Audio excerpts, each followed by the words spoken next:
Alright, I replaced the throttle body in my 2006 Cobalt.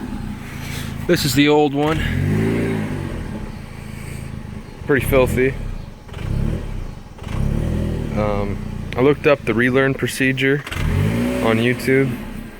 After you install your throttle body, you're supposed to let it idle for 3 minutes, and it's going to bounce like it is now. But after the 3 minutes is up, you can see that's brand new. After the 3 minutes is up, shut it off for 60 seconds. So that's probably been 3 minutes. I don't know. It feels like it's been longer than that. So I'll just shut it off.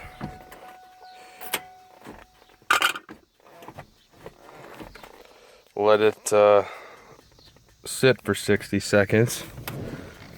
And then we'll start it up again, see what happens the next 3 minutes. You're supposed to do this twice.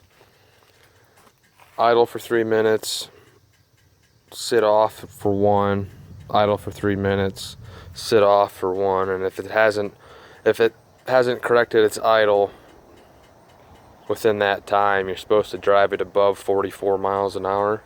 I guess the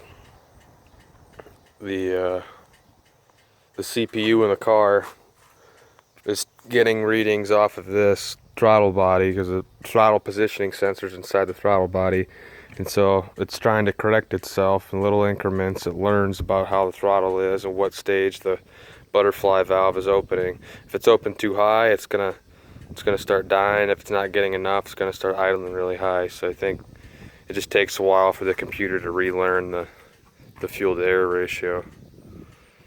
I'll wait 60 seconds.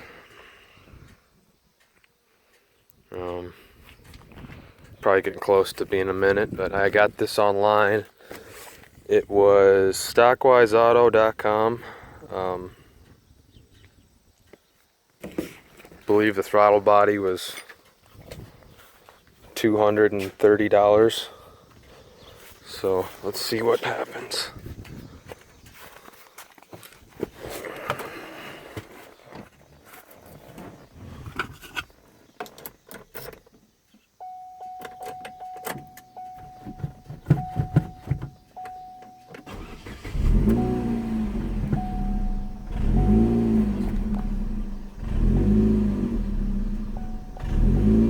Okay, it's still bouncing.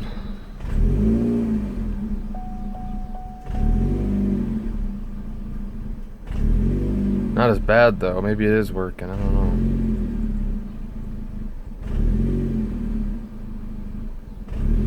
know. I think it's working because before it'd rev all the way up to about 2100.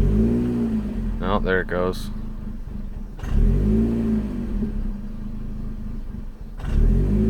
Maybe I'm gonna have to drive it above 44.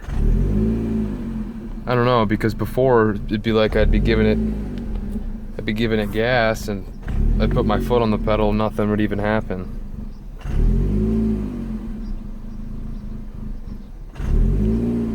Boost gauge is bouncing as well.